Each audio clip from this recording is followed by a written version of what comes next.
Hey everyone, this is Priyanka and welcome to Pre Explore. कैसे हैं आप सभी? आई होप आप सब अच्छे ही होंगे, है ना। और जैसे कि आप सब बहुत परेशान थे, ठीक है, कमेंट आ रहे थे आप लोगों के, क्या मैम सिर्फ सीडीपी ही पढ़ाएंगे आप या फिर अदर सब्जेक्ट्स को भी? तो बिल्कुल हमारा टारगेट अदर सब्जेक्ट्स भी हैं। पहले हम सीडीपी, क्योंकि वो आपका बिल्कुल न्यू आपके लिए होता है। अगर आप फ्रेशर हैं, ठीक है, पढ़ रहे हैं, तो भाई सीडीपी आपके लिए बिल्कुल नया होता है ना। और नया है तो ऑब्वियस सी बात है उसका सिलेबस आपका जल्दी कंप्लीट हो, ताकि आपको रिवीजन का ज़्यादा से ज़्यादा मौका मिले और प्रैक्टिस का भी, ठीक है।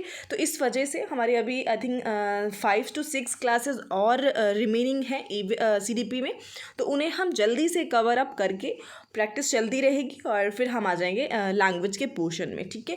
तो आज फिलहाल मैं ईवीएस का पोर्शन डिस्कस करने, आज से शुरू हो जाएगी आपकी ईवीएस की क्लासेस, ठीक है। पहले मैं क्लास 5th की जो एनसीईआरटी है वही जितने भी इंपॉर्टेंट क्वेश्चन जहाँ से आपके बनते हैं टॉपिक, उन्हें डिस्कस करना स्टार्ट कर रही हूँ। और आपको पता होना चाहिए कि 3rd 4th और 5th इन तीनों की जो एनसीईआरटी है इसमें चेंज हुआ है ना। तो अभी जो आपका न्यू सिलेबस है उस बेसिस पे ही हम चीज़ों को, कंटेंट को समझेंगे, ठीक है। सो पीडीएफ आपको टेलीग्राम से मिल जाएगा, आप टेलीग्राम ज्वाइन कर सकते हैं। तो आज फर्स्ट क्लास ही रहेगा हमारा। ये आपका ईवीएस का हो जाएगा ना, जो कि न्यू बुक है। सो यहाँ से जो इम्पॉर्टेंट फैक्ट बन रहे हैं ना, उन्हीं को मैं आपके सामने रखने वाली हूँ। अब आप चाहें तो पीडीएफ से पढ़ लेंगे दोबारा, या फिर आप अपना खुद का नोट्स बनाना चाहते हैं तो भी आप कर सकते हैं।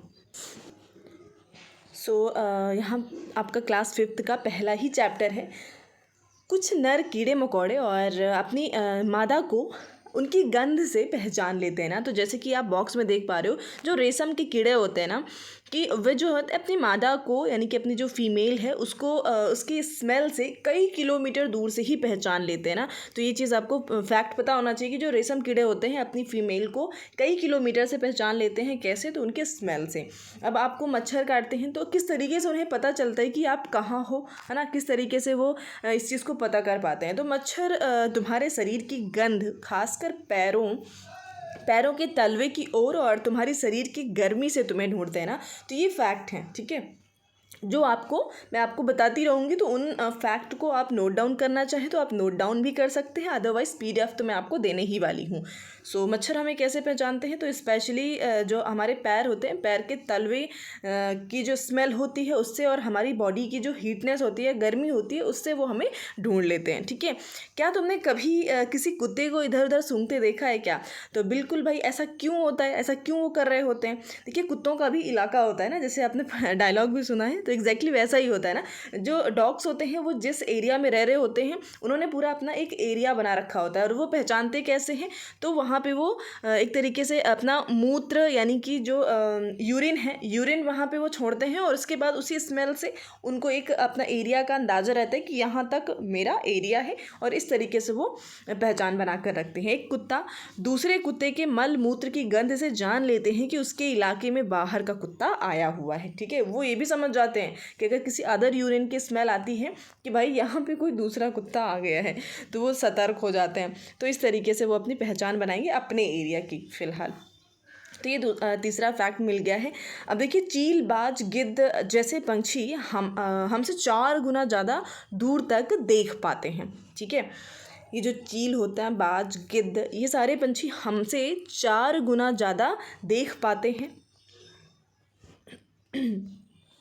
इस फैक्ट को नोट डाउन करेंगे कि भाई जो ह्यूमन बींग्स हैं उनसे 4 गुना ज़्यादा बेहतर तरीके से ये देखने में सक्षम होते हैं। जो चीज़ हम 2 मीटर की दूरी से हमें दिखाई पड़ती है, वही चीज़ ये 8 मीटर की दूरी से देख सकते हैं। भाई 4 गुना का मतलब 4 से आप मल्टीप्लाई कर दीजिए। तो ये फैक्ट आपको नेक्स्ट मिल गया है। अब जैसे कि ये आप पिक्चर देख पा रहे हैं ना, पिक्चर क्या लिखा हुआ है कि जैसे कि भाई हमें बहुत सारे कलर्स पता है ना, जैसे हमें इतने सारे कलर दिखाई देते हैं, क्या ये सारे ही कलर जानवरों को भी दिखाई देते हैं क्या? तो बिल्कुल नहीं, जानवर सिर्फ कुछ ही रंग देख पाते हैं। जैसे कि यहाँ पे ब्लैक एंड वाइट, इस तरीके से, ठीक है। जानवर जो होते हैं उन्हें ये कलर दिखाई देते हैं, यानी कि ये हम देख पाते हैं और ये जो है आपको दिखेगा। तो ये जानवर हैं जो जिस तरीके से वो चीज़ों को देखते हैं। आमतौर पर माना जाता है कि दिन में जो जागने वाले जानवर होते हैं ना, कुछ ही रंग देख पाते हैं, जबकि रात में जागने वाले जानवर हर चीज़ को सफ़ेद और काली ही देखते हैं। यानी कि ये कंक्लूज़न निकलता है कि जो जानवर दिन में जगते हैं ना, जितने भी पंछी हैं उल्लू को छोड़ करके, ठीक है। अब यहाँ पे आपको ये फैक्ट मिल गया कि रात में जागने वाले जानवर कौन होते हैं, उल्लू हो गया। तो उल्लू जो है वो सिर्फ चीज़ों को काली और सफ़ेद ही, ब्लैक एंड वाइट ही नज़र आता है। इस फैक्ट को नोट डाउन करेंगे आप कि उल्लू को सिर्फ सफ़ेद और काली चीज़ें नज़र, लाइक कोई भी कलर हो उसे सिर्फ ब्लैक और वाइट ही नज़र आता है। बल्कि जो जानवर दिन में जागते हैं ना, उन्हें कुछ और कलर्स भी नज़र आते हैं। यानी कि मान लीजिए कि ये दिखाया गया ना कि इंसान है, अगर उसको ये कलर दिख रहा है तो हो सकता है जो दिन में जो पंछी जगते हैं ना, उन्हें ये कलर दिखाई दे सकते हैं ना, कुछ कलर दिखते हैं जो दिन में जगने वाले जानवर होते हैं।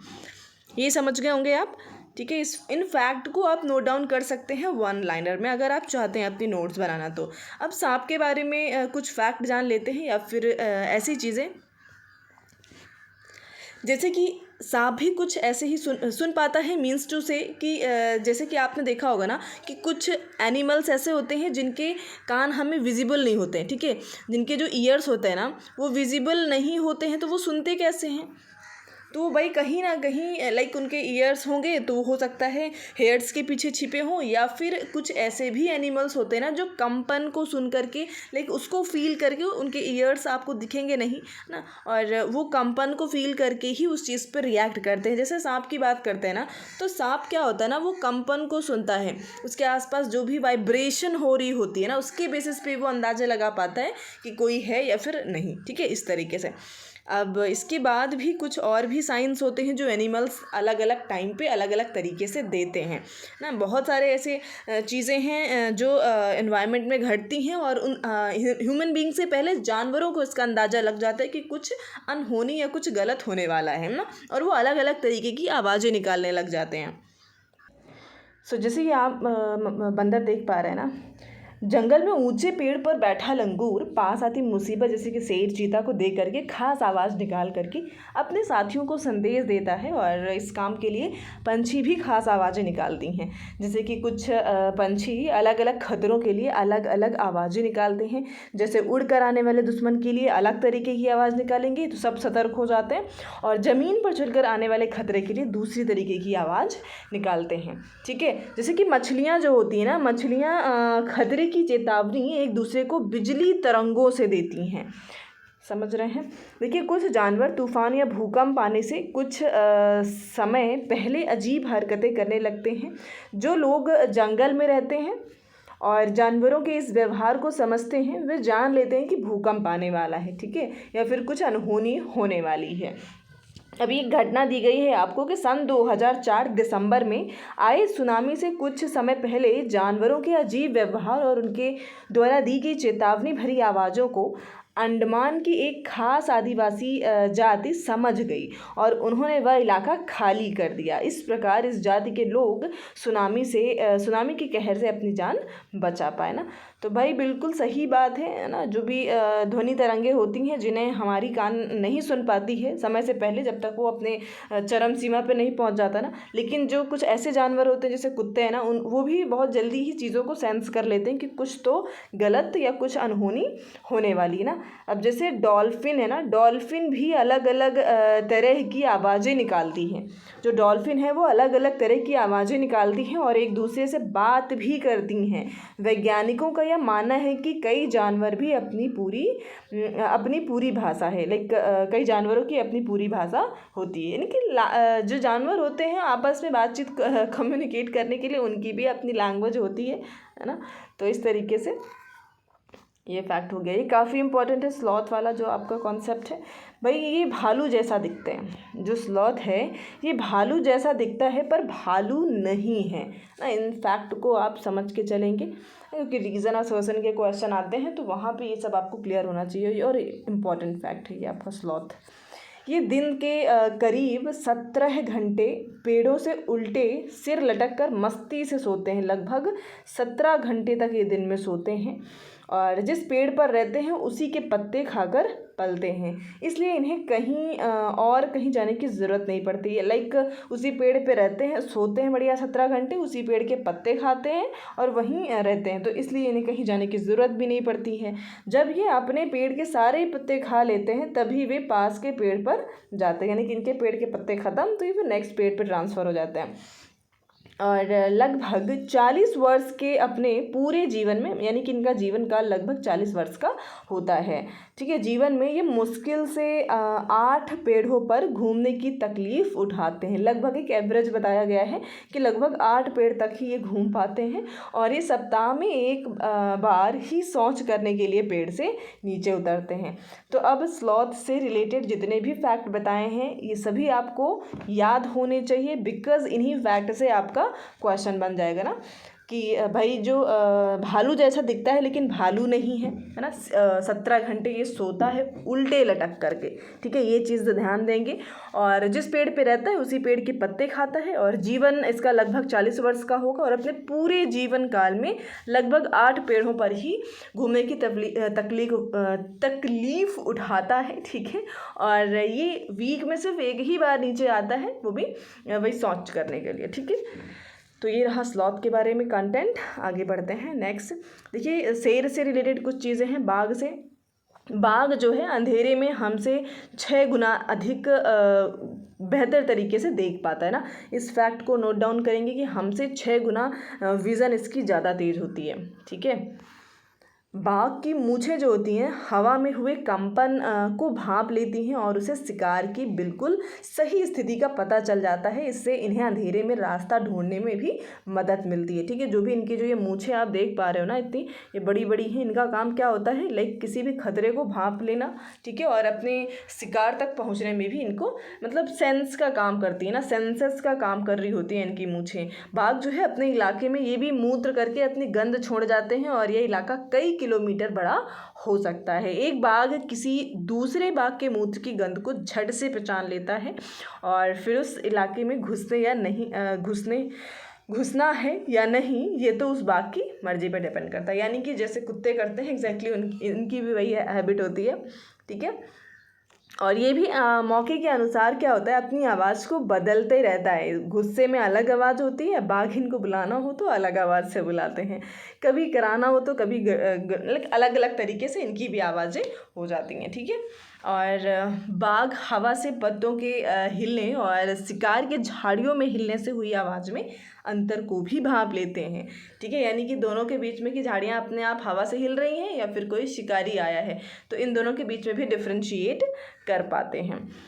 सो ये कुछ फैक्ट जिसमें सबसे इम्पॉर्टेंट था कि हमसे लाइक ह्यूमन बीइंग से ज़्यादा 6 गुना बेहतर तरीके से देख पाते हैं। इनकी जो मूछें होती हैं काफ़ी सेंसिटिव होती हैं और शिकार करने में और किसी भी खतरे को भांपने में हेल्प करती हैं, सेंस का काम करती हैं। और मूत्र करके ये भी अपने एरिया को एक इंडिकेटर के तरीके से यूज़ करते हैं, ठीक है।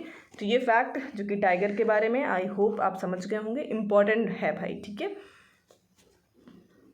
भाई इतने सारे जानवर हैं और हर जानवर के लिए कोई ना कोई खतरा, मतलब एक जानवर से बड़ा कोई ना जानवर होता ही है ना। तो भाई जो भी जंगल के जानवर हैं उनसे बड़ा जानवर इंसान हो गया है, बिकॉज़ ये जो जानवर हैं इनको किस चीज़ से खतरा है भाई, क्यों ये ख़त्म हो रहे हैं। तो जैसे कि आपको पता होना चाहिए कि हाथी को मार दिया जाता है जो बिकॉज़ ऑफ टीथ, हाथी के जो दांत होते हैं उसके लिए उनको मार दिया जाता है। गैंडे को उनके सींग के लिए, शेर मगरमच्छ, माफ़ करेंगे, शेर मगरमच्छ और सांप को उनकी खाल के लिए, स्किन के लिए मार दिया जाता है, ठीक है। और कस्तूरी हिरन को थोड़ी सी खुशबू के लिए मारा जाता है। जो कस्तूरी हिरन होती है उसकी स्मेल अच्छी होती है और उसकी खुशबू के लिए उसको मार दिया जाता है, ठीक है। तो ये सारे, खैर अभी तो बहुत सारे रूल्स रेगुलेशन बन गए हैं, स्टिल कहीं ना कहीं ये चीज़ें अभी भी हो ही रही हैं, ठीक है। तभी जो कई सारे जानवर हैं जो हमारे एनवायरनमेंट से, हमारे इकोलॉजी सिस्टम से गायब हो रहा है ना। नेक्स्ट फैक्ट दिया गया ना कि हमारे देश में बाघ और कई अन्य जानवरों की गिनती कम हो गई है और इनके लुप्त हो जाने का खतरा है। हमारे देश की सरकार इन्हें बचाने के लिए बहुत से जंगलों को सुरक्षा दे रही है, जैसे कि उत्तराखंड का जिम कॉर्बेट, ठीक है। उत्तराखंड का जिम कॉर्बेट नेशनल पार्क और राजस्थान के भरतपुर ज़िले में घाना पक्षी विहार है। इन जंगलों में जानवरों का शिकार मना है। यहाँ लोग जानवरों या जंगल को कोई नुकसान नहीं पहुँचा सकते हैं ना। ये सब चीज़ें आपने पढ़ी होंगी। तो इम्पॉर्टेंट फैक्ट ये निकल के आता है कि जिम कॉर्बेट आपका उत्तराखंड में है और भरतपुर ज़िले में है घाना पक्षी विहार, जो कि राजस्थान में पड़ जाता है। ठीक है, तो ये नेशनल पार्क्स थे दो आपके, जो चैप्टर जो भी है आपका ये, ठीक है। क्लास 5th की EVS हम डिस्कस कर रहे हैं, आपको ये पता होना चाहिए ना। सो आज के फैक्ट यहीं पे ख़त्म होते हैं। नेक्स्ट वीडियो हम जल्दी लेकर के आएंगे ना। हो सकता है आपको डेली में EVS, क्योंकि क्लास 5th है, फिर क्लास 4th और क्लास 3rd, इस सीक्वेंस में हम डिस्कस करने वाले हैं EVS को। उसके बाद हम क्वेश्चंस की प्रैक्टिस भी करेंगे, जो रिसेंटली आपके जैसे क्वेश्चंस आ रहे हैं। आज के लिए इतना ही। फर्स्ट टाइम है तो सब्सक्राइब ज़रूर करेंगे और शेयर भी कर देंगे दोस्तों को। Thank you so much.